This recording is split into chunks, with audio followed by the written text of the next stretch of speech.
Hello, everyone. Thank you for joining us in the follow-up of the forgiveness conversation that we had several weeks ago with Marina Cantacuzino, Masi Noor, and with our facilitator, Andrea LeBlanc. At that time, we decided that we wanted to continue the conversation because of the questions that were flowing in the chat box, and I hope you take advantage to continue asking questions today. In preparing for this webinar, I was struck with just the word forgiveness and, how perhaps sometimes individuals inherit the notion that they are against another people.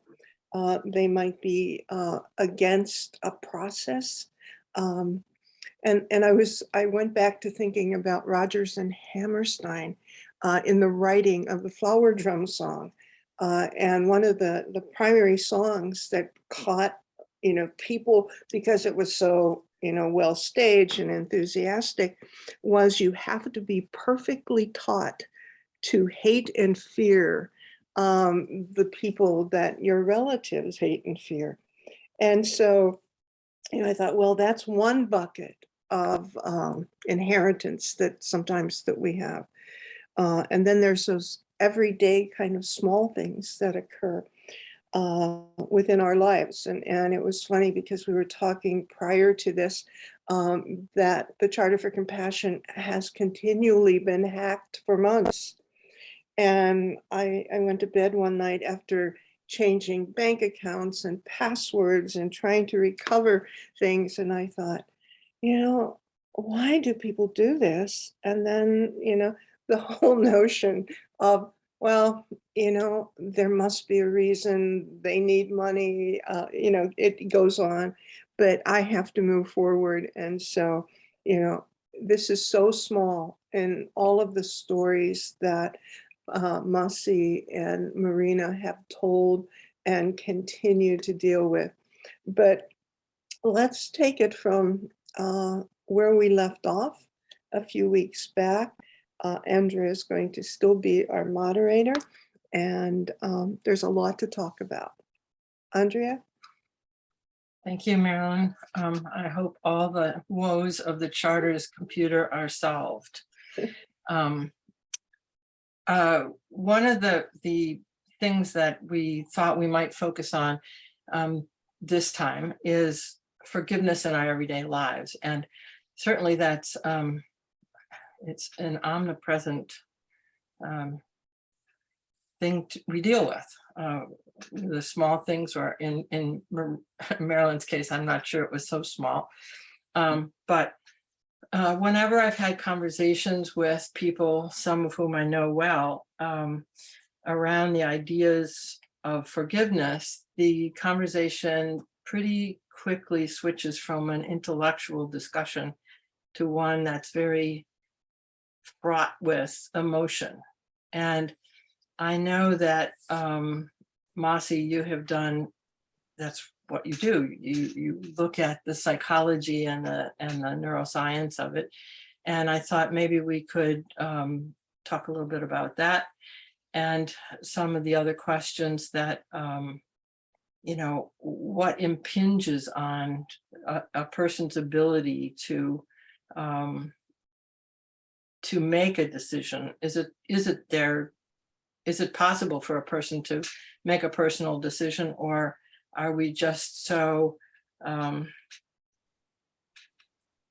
don't know, informed or controlled by the cultural pressures that we grow up with? So I don't know which one of you would like to start, but Masi, would you like to launch into this big subject? Yeah. Well, first of all, thanks for having us back. And just like Andrea, I hope that the hacking will stop and the damage hasn't been too severe, and that Compassion for the Charter for Compassion can restore everything that has been damaged. So I'm really, really sorry for all your experiences. Maybe also just as a way of starting to I should clarify that I am a psychologist, I'm a social psychologist, but my research has little to do with, psychology is a very broad church. It has several different branches, and we approach the same phenomenon from different perspectives. My perspective in my research is not a neuroscientific one. I live with a person who is a neuroscientist, but I don't specifically study it. But I have very strong views about the neuroscience of forgiveness. I'm happy to discuss them with you. So I'm informed, but of the debates and the questions, but I'm not a neuroscientist per se. Just to pick up on some of the big themes you've launched there, Andrea. You know, forgiveness, of course, I mean, there's an emotional damage. It's wrapped up in emotions, right? If it wasn't if emotions weren't involved, then there wouldn't be a hurt. You wouldn't even experience the hurt or the loss or the impact of the harm. So in a way, it's quite understandable that people have emotional reactions when considering forgiveness, or when they're just withdrawing it, or considering alternative responses to forgiveness. But there is also, I mean, so forgiveness, you know, in lay people's language, we talk about the journey, right? From a scientific point of view, what we do is we can study people's journey over time. So what happens around our emotions, thoughts, and behaviors during the heated phase of the heart, like just when the harm has been done, and what happens over time. So one thing we know is that, you know, some of those very strong emotions do fade away. And to the extent that some scholars even talk about the decision of forgiveness. So it becomes it takes a decisional dimension, meaning we're actually deliberating at an intellectual level, not just responding emotionally to the event.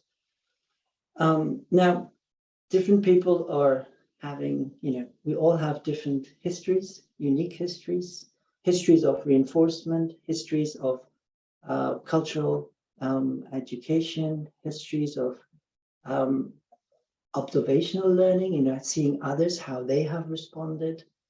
You know, we are shaped and informed by our leaders, how they respond to crisis. And as such, then different individuals and different people may have different responses as a function of their unique history.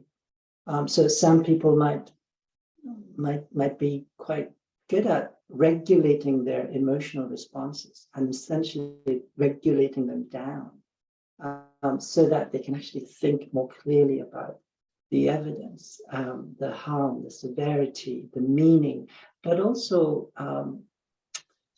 you know, when we talk about justice, which I hope we get to talk about, for a lot of us, when we are harmed and hurt, we talk about justice almost in an ahistorical way. So it's just, you know, our memory of the event is that hurtful event, and we kind of disconnect the event from all else that's happened prior to that event. I'm talking about especially, you know, when one nation harms another, or one community harms another community. It's the primary focus is on the most recent event. Now that in many ways can be helpful in order to resolve the conflict, but in other ways, you know, we do have a history of power relations.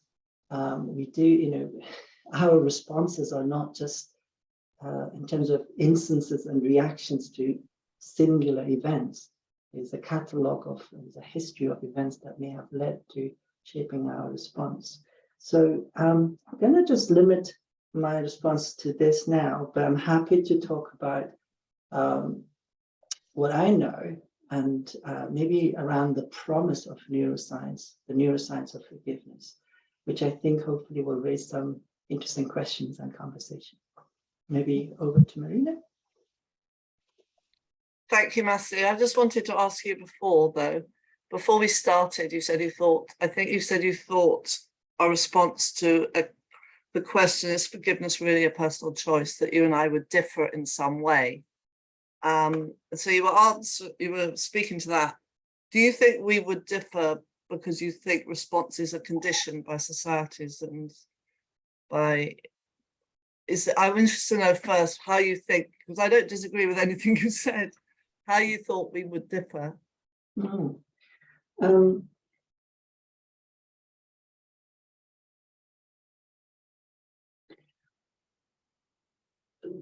I guess maybe this conversation is also about making our assumptions explicit, and also my assumptions about what you think and how you think. Maybe can be disproved, or I've been just assuming based on what I read or the way you talk about it, and maybe you mean by them very different things than I interpret. So not about you, but in general, one of my concerns about framing forgiveness as a personal choice, a personal decision, is that we kind of privatize and individualize our suffering, our traumas. And yet we know, even when we're standing in front of the decision to forgive or not to forgive, we have audiences in our heads. We have looks and gazes under which we operate. And we can, for example, there's some research about this, and I may have mentioned that at our last conversation. If my romantic partner, has done something bad to me, has been on Facebook or whatever, and I stand in front of that decision to forgive or not, I don't know about you guys, but I do also have these voices in my head about how's my family going to react to that? How are they going to see me? Are they going to see me as weak or strong? What's the message that I'm conveying? And not just to my partner, but to my neighbor, to my siblings and so forth. And does that mean that now people can just easily take advantage of me? So we are kind of constantly configuring and computing. And I feel like, we're rarely, just like everything else, the decision to forgive does not take place in a social void. Okay, yeah, I get it, yes. And that immediately what you said makes me think of someone that I write about a little bit in the book, who's a woman who was a victim of rape. And she said something really interesting, which I never heard anyone say before, actually. She basically said, I understand completely the psychological need to forgive. And in many ways, I would like to, in the sense that it would be a freeing and a releasing of the pain for me. But it is my moral duty not to forgive, because to do so would in some way be to condone or to suggest that forgiveness was on offer for all those who rape and who assault women. And I stand by women, she said. And I thought that in a way speaks to it being not privatizing forgiveness, not being personal. And you see that again in the many stories that I've collected. People do forgive, how isolating it can be, because they can be ostracized by their communities and by their families, and yet they still choose it. And I can't get away from the fact that pain is personal. You go and lock yourself away in a room, and you are feeling that pain, and no matter how much support you have, hurt and harm impacts individuals. And it seems to me, people tend to choose forgiveness often as a last resort. And just one example of many would be Bud Welsh, whose daughter was killed in the Oklahoma bombing, who describes vividly, and that first year after the bombing, he would go to the bomb site and you know, thoughts of revenge consumed him, and he started drinking, and his relationship suffered, and his job suffered, and he stands up, and then one day, I think on the anniversary, first anniversary, he says, I have to do something differently because what I'm doing isn't working. And I think quite a lot of the people that I've interviewed have talked in those terms of seeking an alternative to hate, because they feel they don't want to perpetuate more hate. Often it is quite a conscious decision, because they cannot bear to be like, this is the Vegan Murray, for instance, who's the mother of a son who died in the Manchester arena bombings here in England, where a lot of young people died. 2 weeks after, she said she thought forgiveness was a very lame concept. 2 weeks after the bombing, as she was coming to terms, trying to, what had happened, she saw, I won't go into it, but another story that sort of was loosely around forgiveness and understanding and compassion and empathy. And she decided that the bomber had brought all the values she hated and detested, and all the values she was trying to overcome. And she thought, therefore, I have to put into this world compassion, empathy, and forgiveness. That is my life's work now. And that was a very personal decision she made alone in her front room. She told her husband, who didn't agree with her, nor did her children. They weren't anti it, but they just said, we don't go along with it. And she got a lot of vilification, as do others who speak publicly about forgiveness. So it's also just finally, I mean, I think forgiveness is a feeling. You spoke about it, big emotions. People can talk forgiveness, but it doesn't mean to say they're forgiven. People can want to forgive. People can feel they should forgive because of their church or because they become hurt, coerced in some way. That's never very healthy, I think. But I think one knows in one's heart whether you have or you haven't. And then one day you can forgive, and the next day you can hate or feel a lust for revenge all over again because of triggers and things. So it's sort of complex.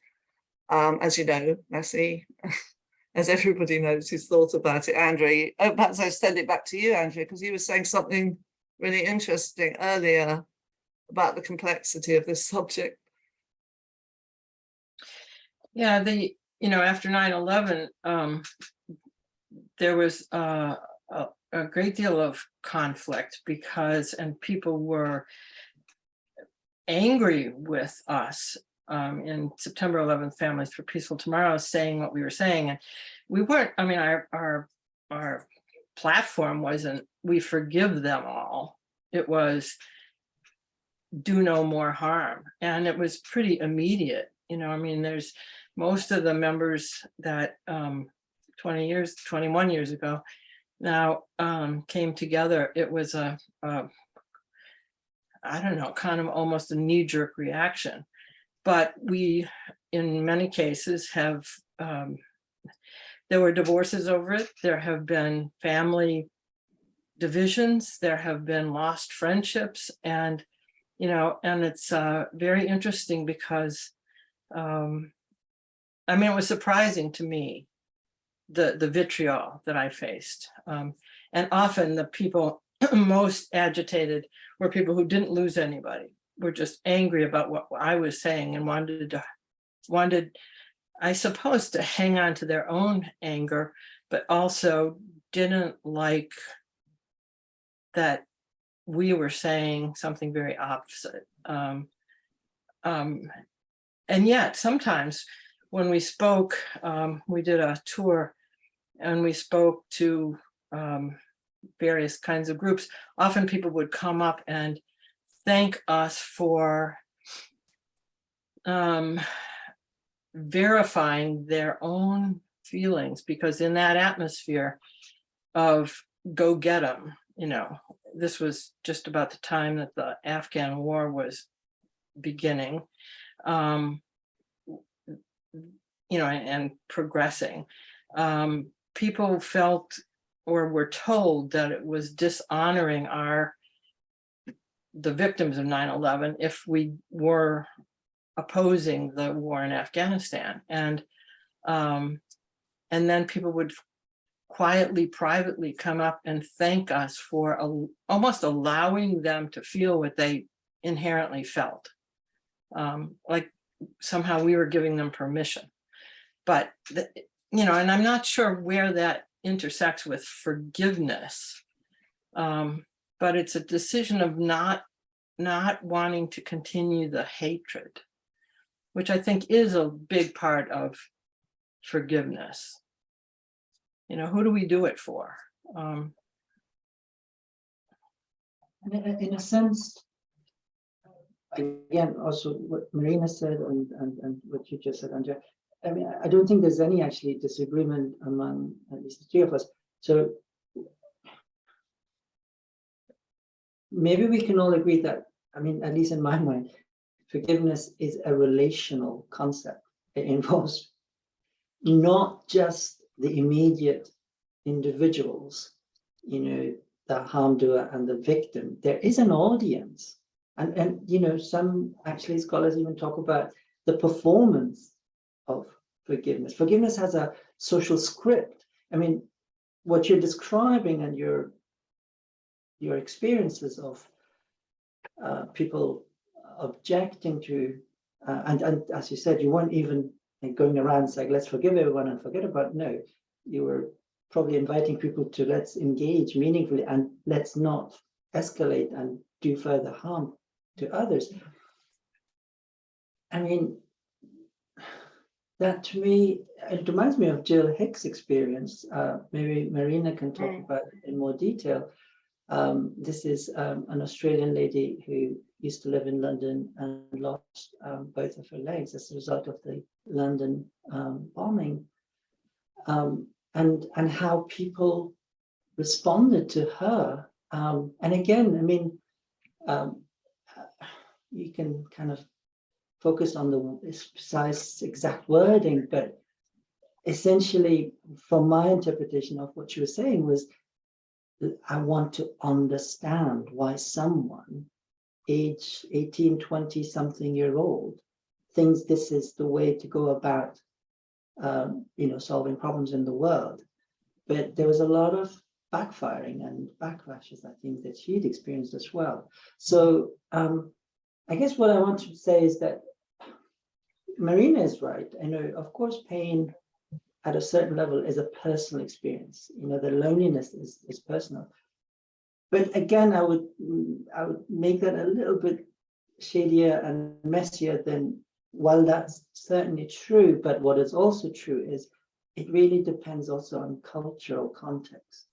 For example, where I grew up in Afghanistan, I mean, there's a very blatant, present dimension of the collective, of the community. I mean, if somebody dies, I mean, we celebrate death very, very differently in that part of the world than how maybe people in the Western regions do. Although it all depends who you are, because we experienced yesterday with the Queen's funeral, people from all over the world come and pay their respect, but that's a whole different conversation. So just to sum up my points, there's no denying that the individuals immediately affected, that the forgiveness is a conversation between those. But my point is that that conversation is shaped, does take place in a communal setting, and there will be responses and reactions, either encouraging or discouraging.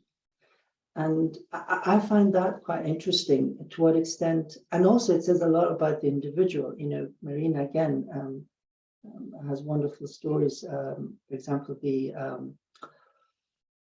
Israeli air stewardess, I've forgotten her first name, but Cohen, who, yes. And, you know, where she talks about precisely about that loneliness, where she's almost ostracized, not only by her community, but also by her family, almost. You know, members of her family wouldn't talk to her. And in a way, she becomes that deviant member of her community, insisting to broaden their perspective. And actually, she has a beautiful way of talking about it, I think, saying we forgot to change the tapes, the cassette tapes. in that different generation, of course. Maybe some of the young people don't know what cassette tapes are these days, but so the point being that, yeah, people do judge us when we forgive or not, whether we have, I mean, people have a prototype, an image of the good victim. That's why people were reacting to you, Andrea, the way they did, especially those who were objecting, because you were not meeting those ingredients or the criteria of the good victim.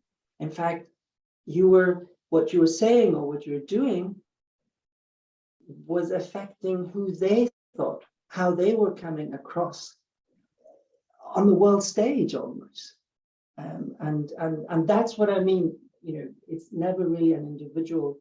It was always, and even if they didn't interfere, we do imagine. I mean, I know certain, participants and friends and colleagues, and where we're always concerned about how others evaluate us. And I think our decision to forgive is not immune from those concerns either. And over to you guys. Do you think that there's a difference between genders of, I mean, my experience with 9/11, I mean, and I suspect I could think of other more, I was going to say more personal, it couldn't be much more personal, but, smaller examples of forgiveness, it has often seemed to me that there's a macho component, and you don't want to be called naive or weak. You mentioned this before, that how would you be seen by your community, and is it just the Western world, or the whole idea of Ubuntu turns the whole thing on its ear, and the societal pressure there would be, it's a good thing to forgive, and it's a good thing for the community to heal and come together.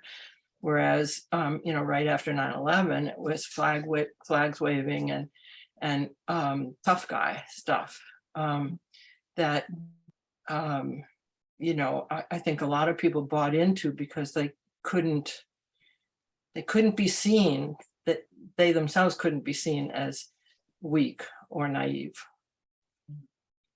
I mean, maybe women do that too. I don't know. Yeah.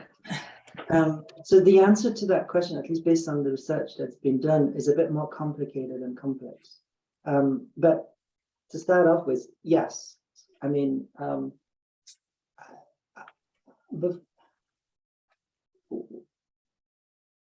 gender is one dimension, but I think an overarching dimension at which we can maybe start the conversation about these differences is power, and power status. So the kind of contradictory, or what is less expected, the counterintuitive findings we have, colleagues from Hong Kong have studied American participants in that case. Just in workplace, how third parties assess female forgivers versus male forgivers. And what we find is that when female women colleagues forgive, they're perceived as weak. But there's even more further qualification of that. They're only seen as weak if their forgiveness is expressed in an implicit way. Oh, that's fine. It's okay. Don't worry. But if they make that forgiveness explicit, they're then not seen as weak. A piece of research that I did with a master's student shows that, from a different perspective, looking at forgiveness. So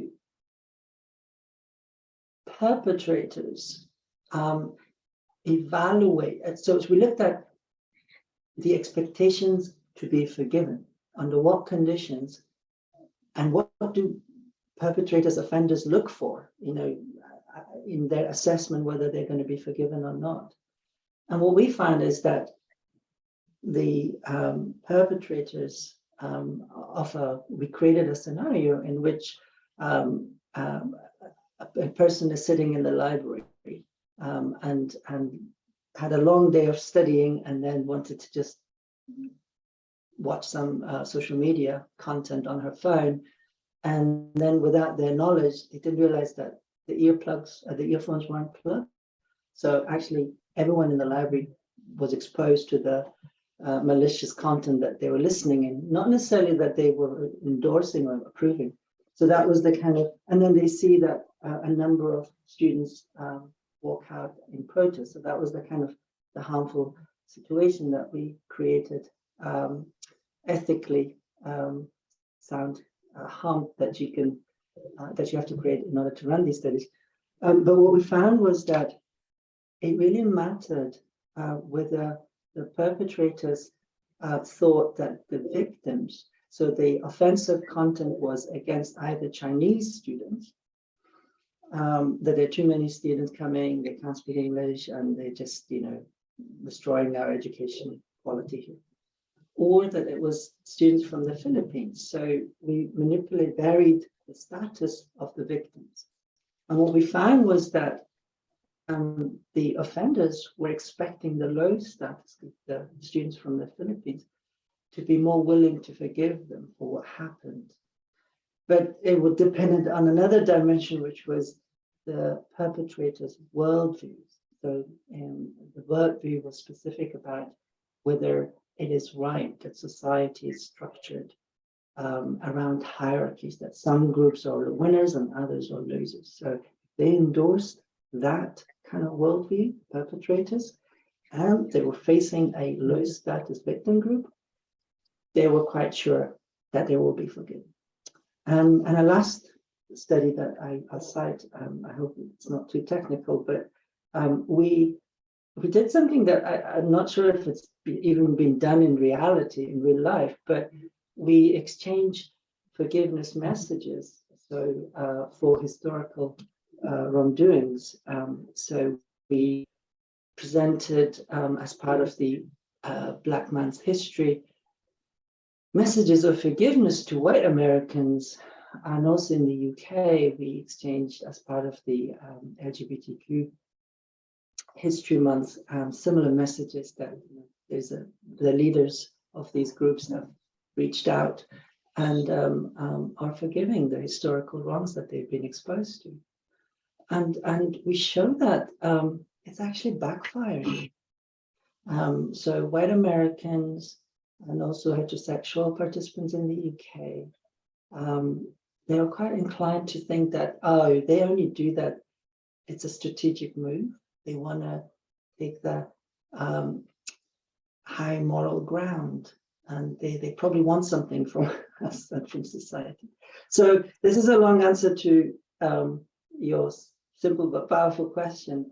So power relations certainly influences how and whether we forgive, but also how that forgiveness is then perceived, whether it's accepted, or whether it leads to reconciliation, or indeed whether it's actually backfired. I'm going to take a pause for me. I can just add something to that. I mean, some research that I came across, some very simple research, which is like a lot of research, not yours, Masi, kind of makes total sense. We've all thought it many times before, but sort of puts it down as fact.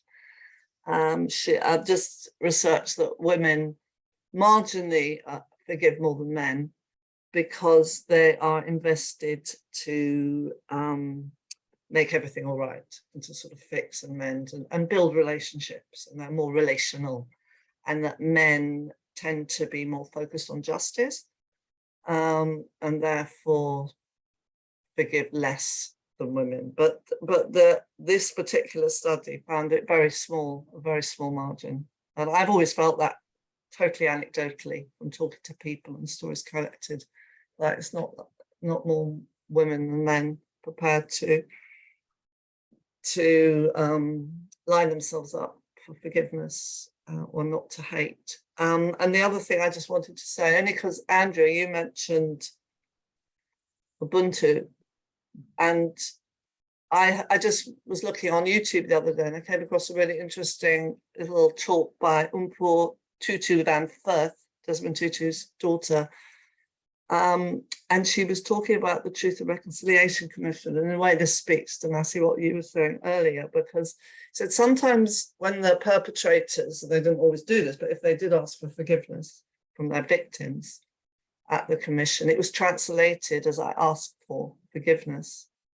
But in fact, she said the real translation should be I ask for peace. And she said that is such a different emphasis. I ask for forgiveness, very personal. It's about wiping your sins clean and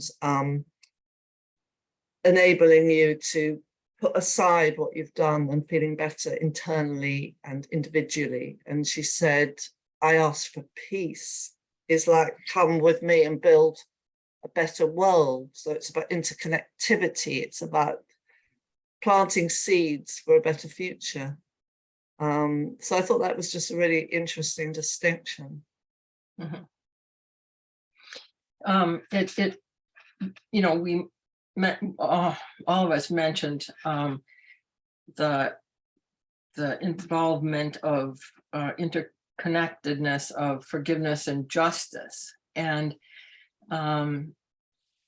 for some people one seems to be contingent upon the other, but for me I don't think they necessarily have to be. And in that situation, asking for peace, a reconciliation, and to move forward is a very positive way to effectively seek justice. And it's not, I don't know wherein that is, I forgive you. It's almost another dimension of it. Is it necessary to have justice before you can forgive? It seems like that's a no-win situation. And but Ubuntu is so different from Western ideas. Revenge is so paramount that if you're harmed, in whatever way, the Western idea seems to be, despite all the Christianity, still seems to be, you deserve revenge, or you need revenge, you need retribution in order to feel better. And I think examples like the Oklahoma City bombing, disprove that. When people were asked, did it help? No. But somehow it's a belief that they have. Anyway. But I think that's a really interesting point. And I don't know, maybe Marina can talk a little bit about it, because I'm exploring those two concepts together, whether, to what extent are they related? Can they be related? What are the objections to them coexisting? With a colleague and friend, Sandra, who works for the Forgiveness Project and specifically for the Restore Project.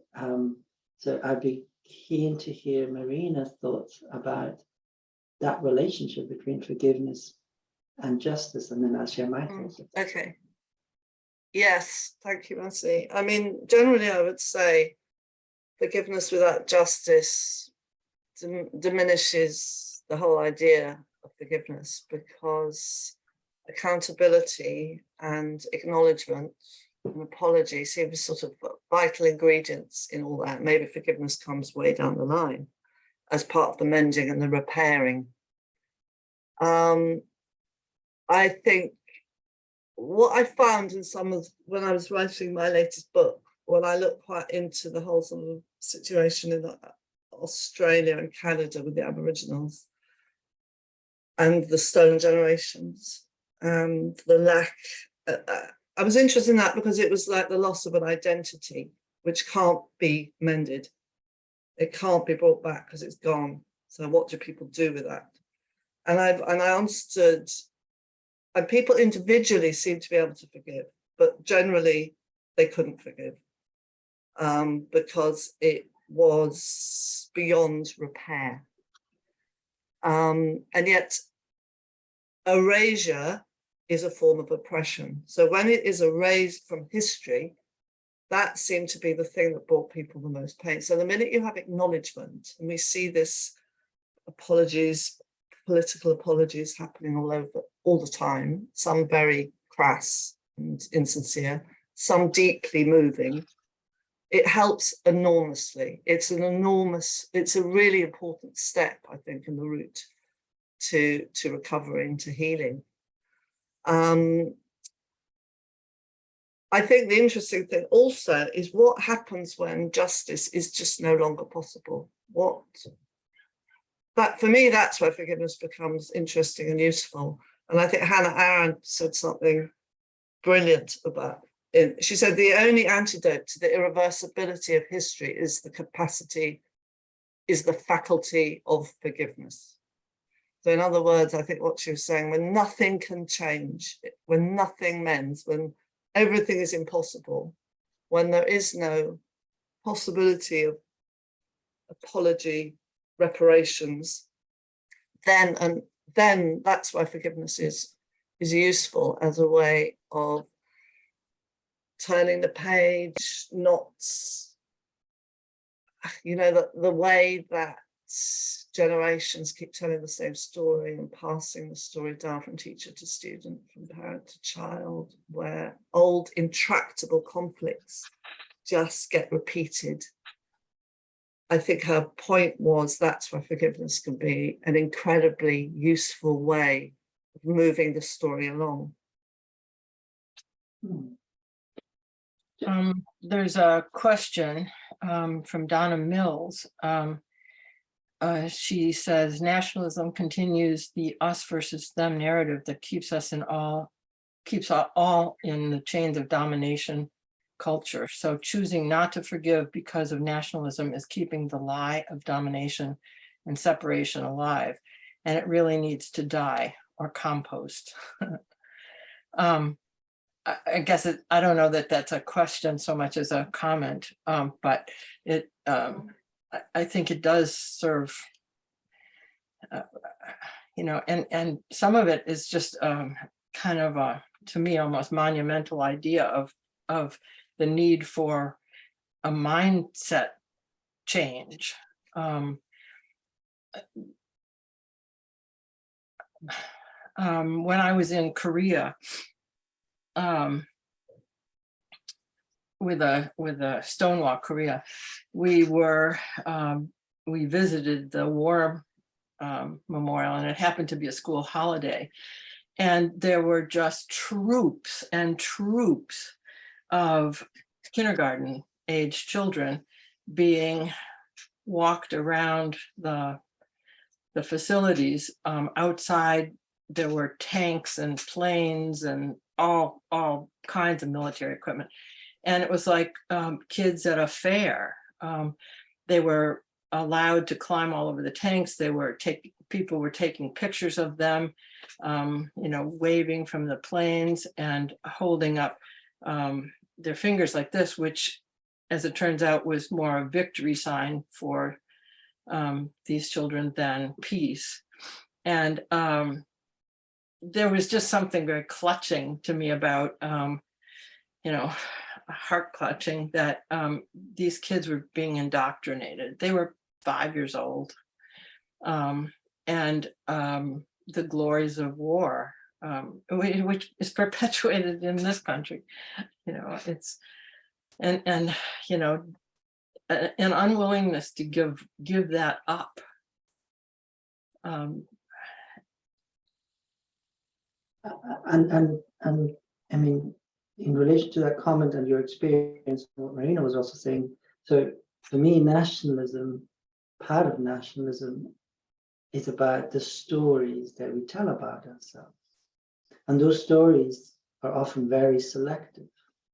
I was this morning. I was working with a colleague from Germany on a study together, and just in conversation, we're talking about the Holocaust against Jewish people. I had part of my secondary education, actually all of my secondary education was took place in Germany, and I took history, and I spent a lot of hours studying history at school, and so had she. And but the surprising thing is that my colleague didn't know, and most Germans don't know, that the Holocaust against the Jews, that was not the first Holocaust that Germany was responsible for. There was another Holocaust against Namibians that took place early in the century. And I can promise you, it does not feature in most of history books. And so that selectiveness, those stories that we select, they simplify history. They're partial, but I think they ultimately and fundamentally undermine that very powerful concept of Ubuntu.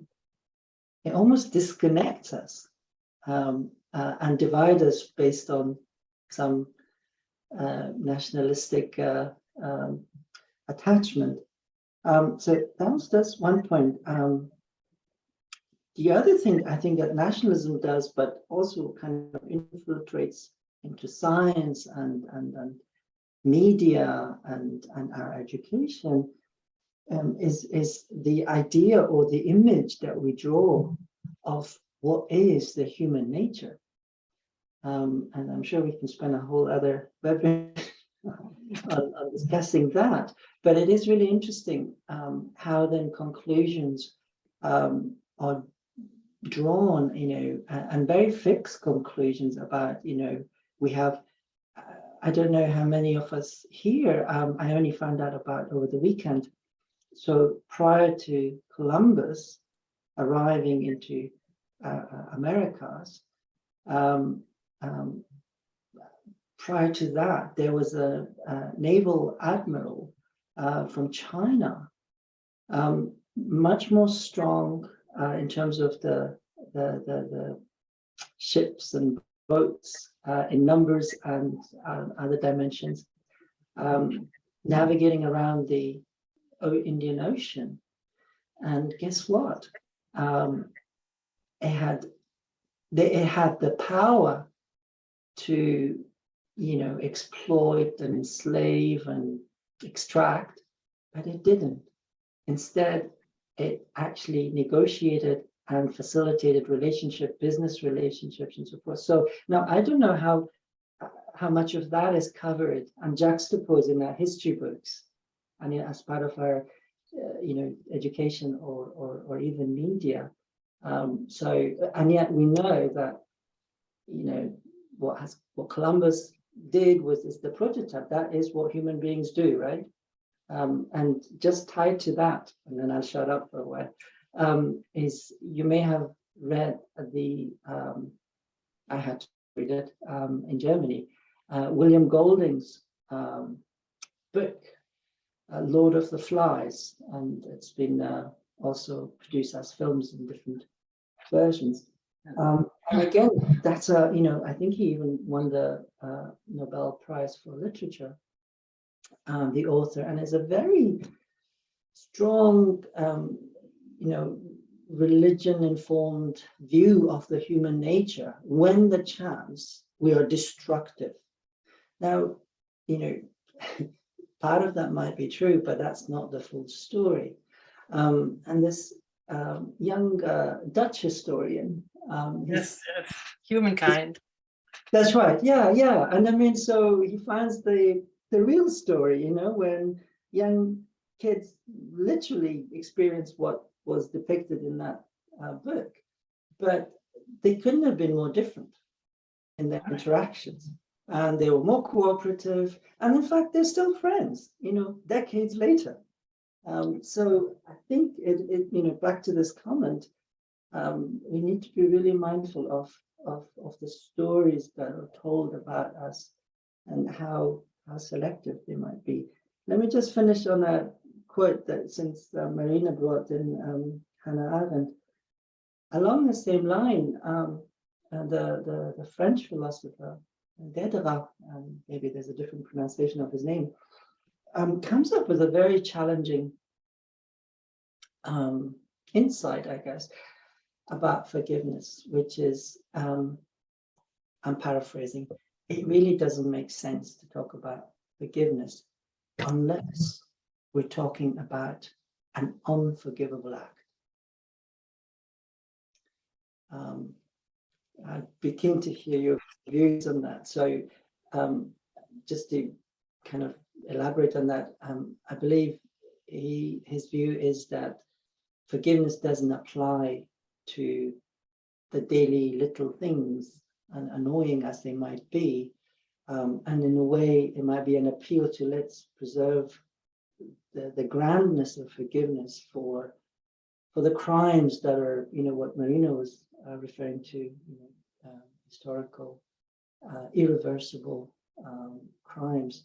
I'm not sure what I think about that, but it is another perspective. So the appeal to keeping forgiveness for acts that are actually unforgivable.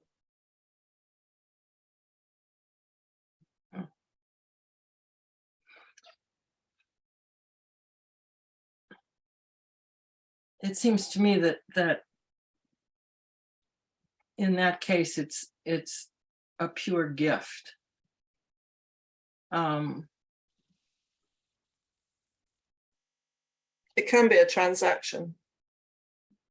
I mean, there are many people who believe that forgiveness is relational, that it's you earn and deserve it through changing or through apologizing, and that actually without that, forgiveness isn't deserved and isn't warranted and shouldn't be given. So there are two very distinct positions, I think, around. Well, there's distinct circumstances too. Yeah. If the perpetrator doesn't exist anymore, Yeah. there's nobody Exactly. to ask forgiveness. Yeah, exactly. One of the most affecting experiences I had was visiting the peace memorials in Japan, in Hiroshima and Nagasaki, and a great deal of space is given to the Japanese saying, this is what we did. And I was so struck, this was right after 9/11, and I don't have any hope of there being a memorial like that in the United States. Even asking the questions or looking at what our culpability, when you talk about history of, we have huge responsibility for what's happened in Afghanistan over the last 20 years. And it's not even on most Americans' radar.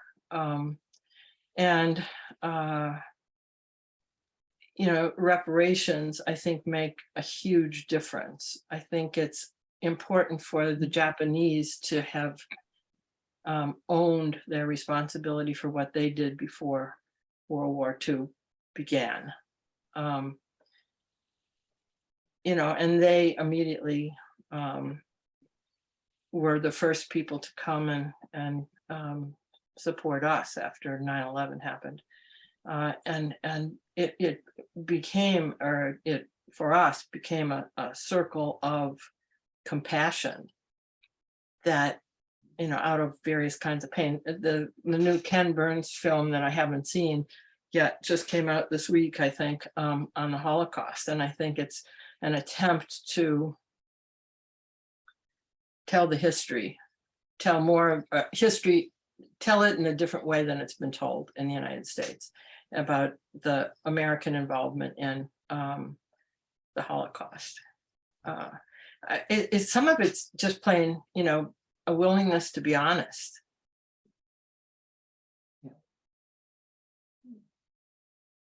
I appreciate you mentioning Japan, and I've also had the privilege to be in Hiroshima and spend a month there studying.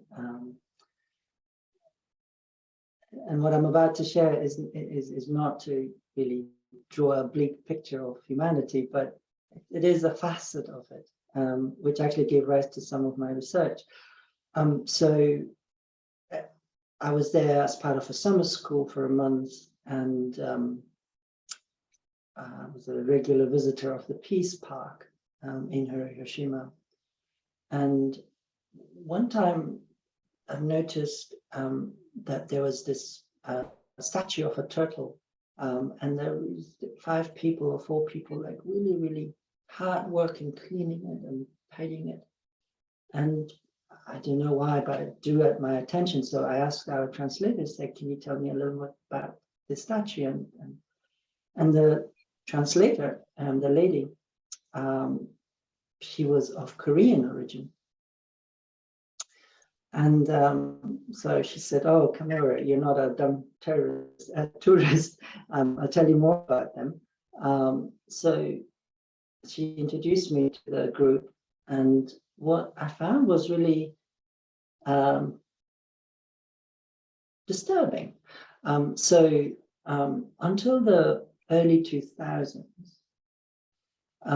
the Japanese government were not willing to allow to commemorate the comfort suffering of women. Koreans. Are you talking about the comfort women in Korea? Yes, yes, but also no. I mean, that statue, that symbol, the turtle, was about the Korean victims who died on the day they dropped the atomic bomb. But they had to go through court cases for years.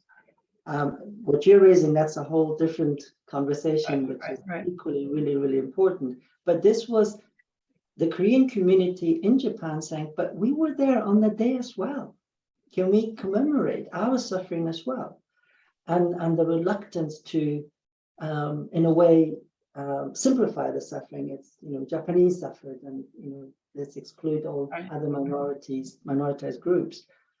It just kind of stuck with me in terms of to what length, nationalism, simplistic stories, and the effort how to present ourselves to the world. That it's kind of almost limitless. Just to juxtapose that, and I would like to hear more, your insights and thoughts about this. I want to come back to justice, the idea of justice. As far as I understand, certainly in this part of the world, just the way we have a very cheap form of democracy, I also feel that we have access to a very cheap, shallow form of justice. I don't know if you guys are aware, but I mean, currently in the UK, some barristers are going on strike because legal aid used to be funded. People who couldn't afford, they used to get subsidies from the government, and that's been reduced significantly, if not abolished altogether. So, and then the form of justice that is really about retribution. It's not about healing. It's not about, and this is again, it's a business model, so people can make money out of your suffering, but also, which is probably the biggest disappointment in that kind of practice of justice. We don't take lessons. I mean, somebody being convicted, somebody being, imprisoned or experiencing, there's no lessons to draw on for the collective, for the community. And I know, again, cultures, do have different ways of dealing with that. So Native American cultures, again, it's not a homogeneous culture, but at least I know that some of them had practices where it was a communal matter. You go to the sweat houses, you do reflections, you come back, there's a conversation, there's healing. But but the kind of Western model of justice, going back to your earlier question, I think, yeah, it sits very uncomfortably with forgiveness in that respect. And I think the thing about the justice system, both in America and here, criminal justice system, which concentrates on blame and retribution, is that it fails at its key objective, which is to reduce crime. And it's quite extraordinary that it can be allowed to fail so spectacularly and so expensively. And when we all know, probably those of us who know anything about restorative justice, know that that has far better outcomes in every way for society and for individuals. And yet it's, you know, hardly given lip service. I find that kind of fascinating about, you know, our leaders and how our leaders need to be perceived to be tough and talking revenge and retribution.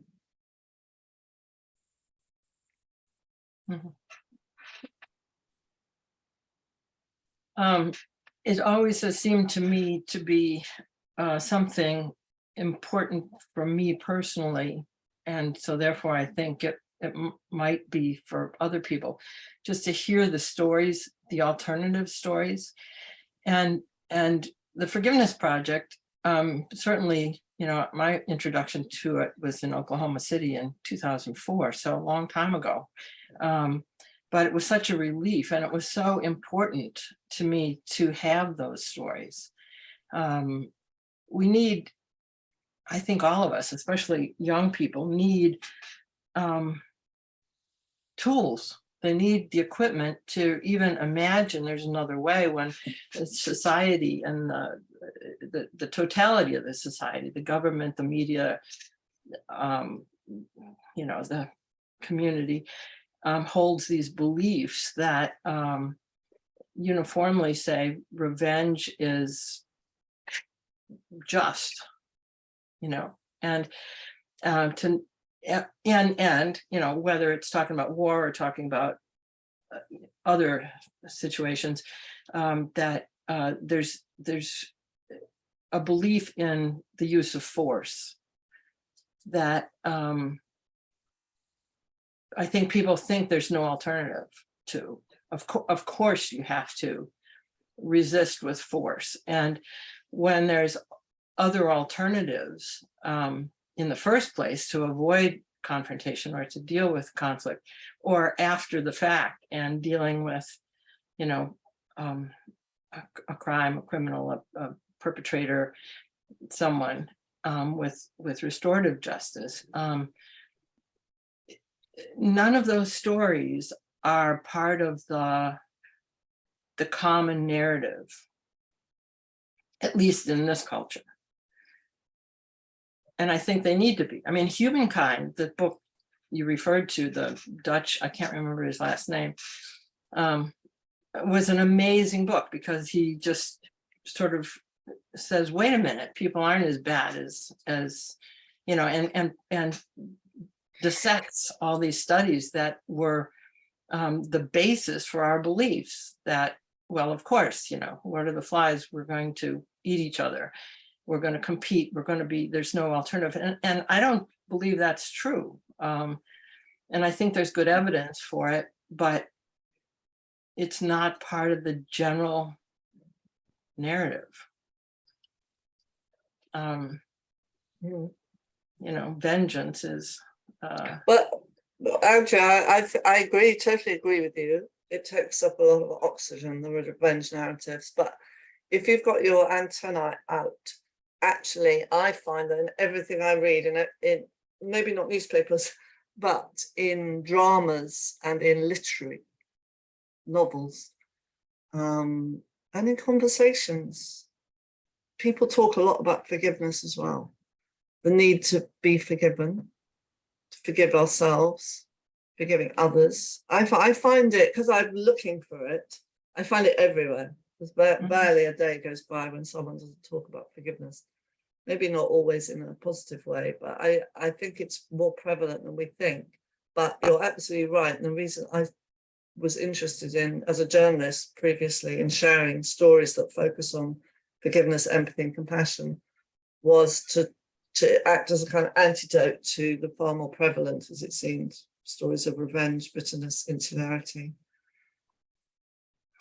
Plus, there's it seems to me there needs to be a way to act on that, and the ideas of nonviolent response to conflict, because conflict is, you know, inevitable, aren't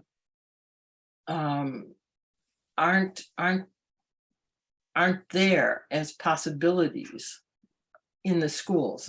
Nobody's teaching. I mean, the only courses I can find are you know, volunteer elective courses that a particular person is interested in giving, and it's, you know, there's very, very few places, especially in secondary school, where that's a part of the curriculum. And yet war is about the history of war. I mean, history is about the history of war. And, you know, we know very little about alternative ways of approaching conflict or dealing with it. I agree. Masi, have you got anything to say particularly?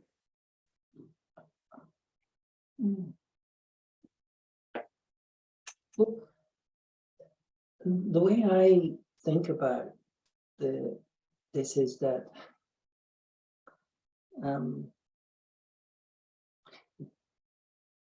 there is an ecology that we need to build, that we need to develop.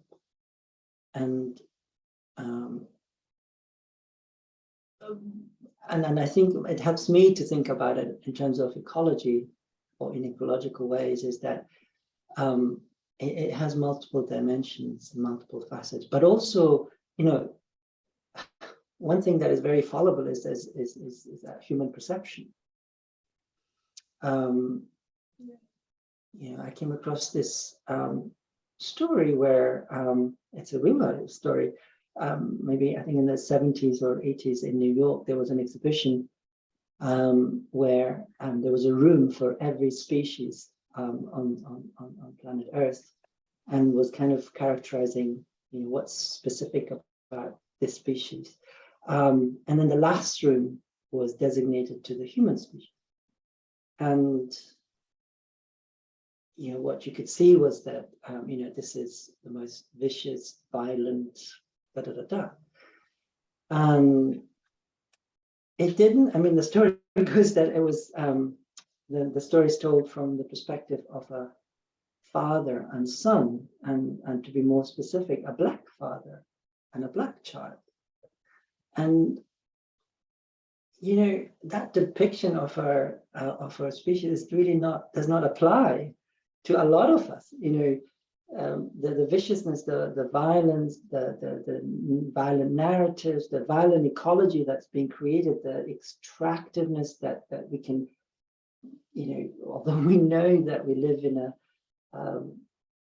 you know, we cannot continue extracting from the earth as we have done. We need to find alternative ways, but we forget that, you know, the vast majority of people would agree with that and would want to change it, and it's a very small minority, probably less than 1 or 2% of the human population, that unfortunately have the resources and the power and the decision-making power that are reluctant and resisting to being to doing things differently. And this also ties to my kind of slight resistance to the neuroscience of forgiveness, which I didn't really address earlier at the beginning of this conversation. You know, what is the promise of a neuroscience of forgiveness? You know, we really need to understand what can neuroscience deliver. Now, again, if you look at the media or even popular science, you know, one could probably say it's a bit of an overpromise, first of all. But what are the concepts? So first of all, asking us is like, what can neuroscience actually answer? Neuroscience cannot answer whether something is real or not, whether forgiveness exists in our brains or not. But what neuroscience can identify is that, oh, okay, well, when people are experiencing this kind of phenomenon, there's a particular neural network. There are different parts of the brain system that become activated. So it's not answering any real questions about what, it's more about how. And the how means then, oh, so there are mechanisms that underpin this network of forgiveness, for example. Well, there's empathy involved, well, there's perspective taking involved, there's cognitive control involved. And then, of course, neuroscientist colleagues can then stimulate the brain here and there and try to foster a response to forgiveness. And that's okay, except we also need to acknowledge, first of all, the neuroethics, whether that is ethical to stimulate people's brain to make them more forgiving. That's a whole debate and conversation in its own right. But what my concern is primarily, it goes back to the beginning of the conversation, kind of privatizing the forgiveness or individualizing. It's you are a forgiving personality. This is all fixed, and we forget that we are part of an ecology, that we are part of a major community, an Ubuntu that we're not aware of. So these are kind of some random thoughts.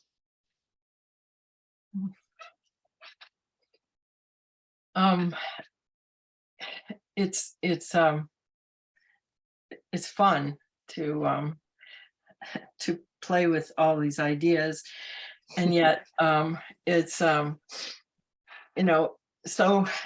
I don't know, crucial in another way that people actually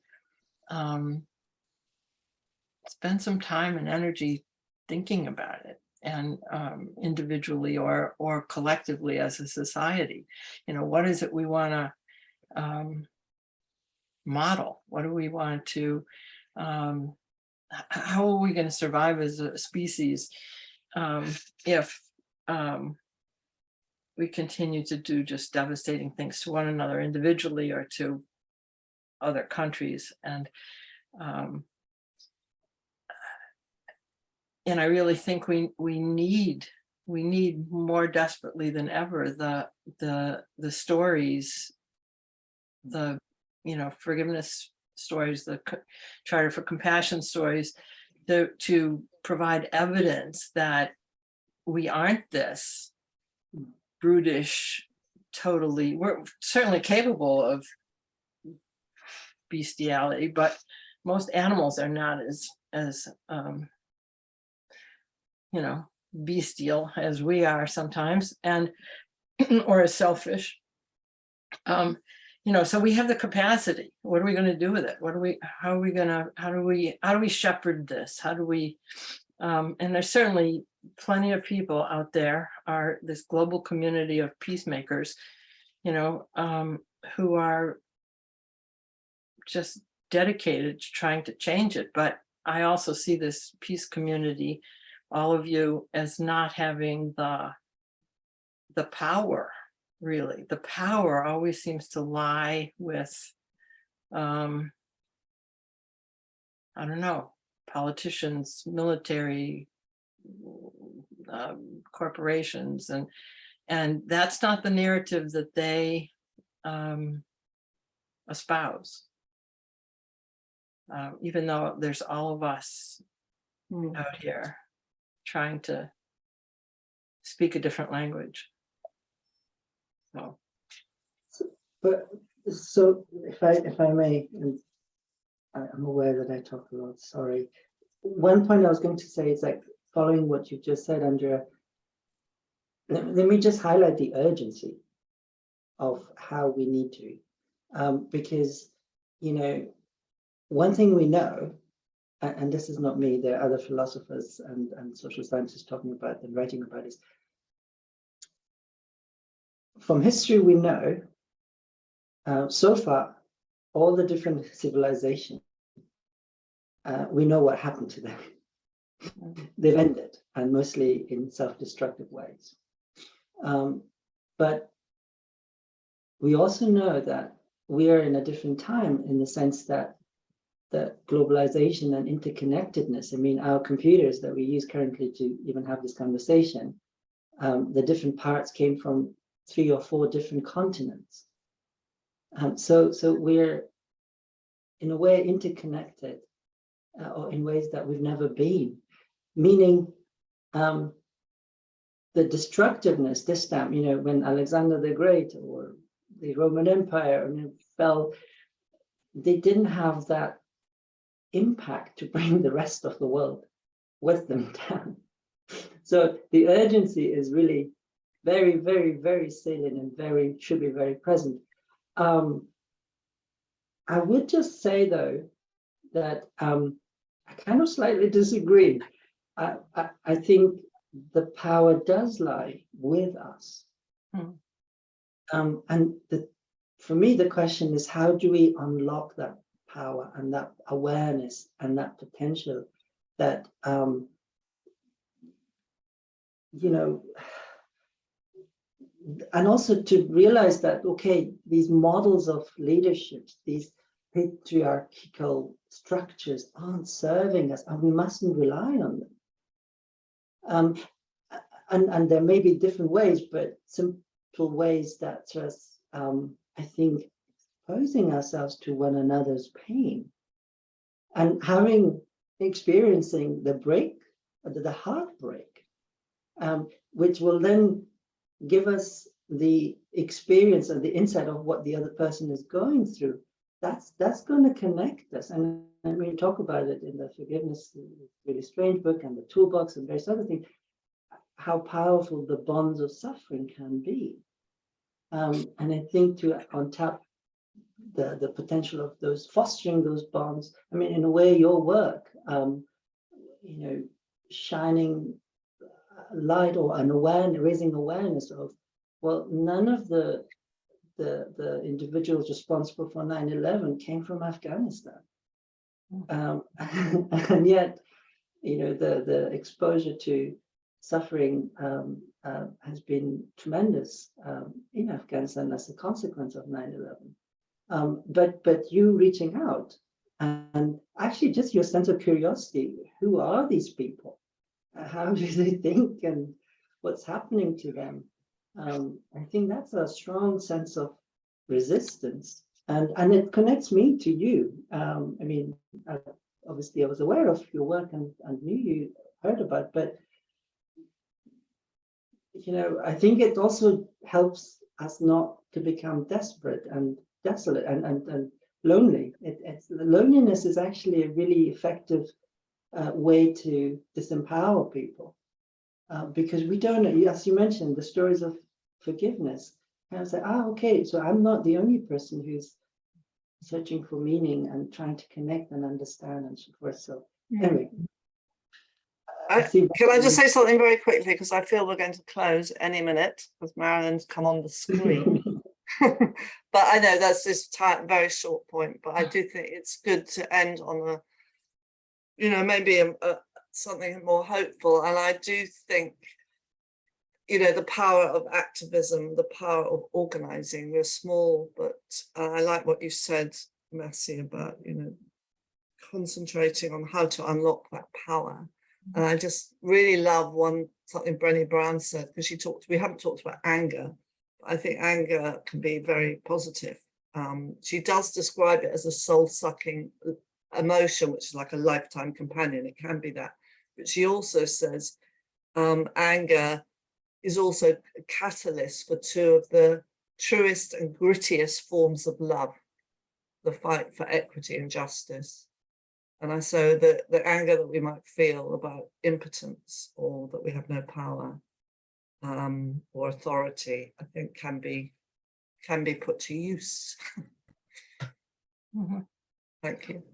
Yeah, I would mention too that what you just said about curiosity, the stories that Marina, you have brought to us, I think, and are very much involved with a sense of curiosity about who this other person is. And it's both ways. It's a willingness to be curious and also pursue that, to listen and understand. I think, which is very critical to, it's not, you know, forgiveness isn't necessarily a one-way street. It's not, you know, I have this power to give you forgiveness. It's about understanding. And so much of, I think most of our work has been trying to figure out why these situations arise in the first place, and what constructive thing can be done, act can be done after the fact. It's, you know, a much more positive way to look forward than constantly being, to me, to sit with the anger is regressive. It doesn't solve anything. It doesn't make it better. It doesn't make anything better in the future. But anyway, I so appreciate all of you. Thank you very much. And Marilyn, I don't know if you've been monitoring questions, if there's any final questions or comments that you wanted to bring forth. I think that there are a few things. It's amazing what a conversation can do, because I feel like there's a need for another graphic book that maybe Masi and Marina can think about, because, you know, think of all of the topics that we've covered today. And it's almost as if, you know, each of us might be in some kind of cylinder, you know, of a cylinder of a worker, of a politician, of a cylinder that looks at nationalism. And that whenever we get out of, you know, one of these cylinders or boxes and encounter one another, there's a new kind of experience that we have. And when you think about the fact that, you know, what causes the need that some people have to act against other people really is because of this kind of escape from one place where you are to entering another. So you might be part of a nationalistic system. We didn't talk about, you know, the power of capitalism and how all of these things really cause us to have that anger and maybe leap beyond the anger to do really horrible things to one another. And in this conversation today, we I think we referred to the work of Rutger Bregman's, the journalist from the Netherlands who wrote Humankind. And, you know, what do we need to do to escape the kind of, you know, boxes that we're in, to begin to appreciate one another and to work on behalf of one another, in solidarity with one another, to act as allies with one another, to listen as Nelson Mandela did ask us all to do from South Africa when he got out of prison. Listen to us, we'll tell you what we need. Or Rigoberta Menchú in Guatemala, she did the same thing when she was confronting, writing, or helping to initiate the Indigenous Declaration of Human Rights. You know, listen, please listen to our stories.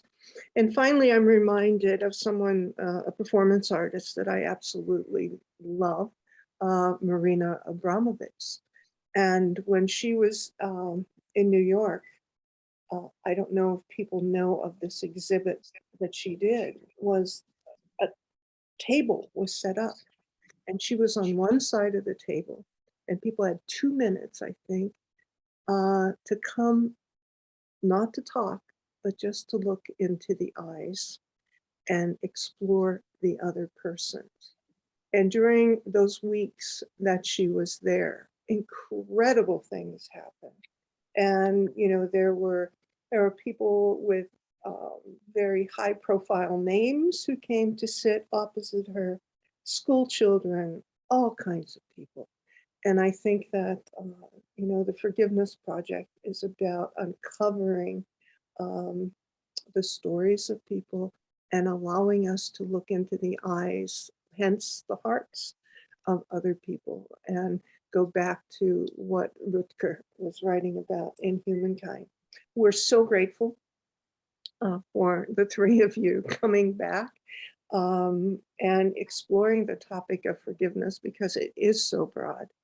And obviously it refers to our own resilience and our ability to think beyond ourselves, and also to think selfishly about healing our own hearts when something happens to us.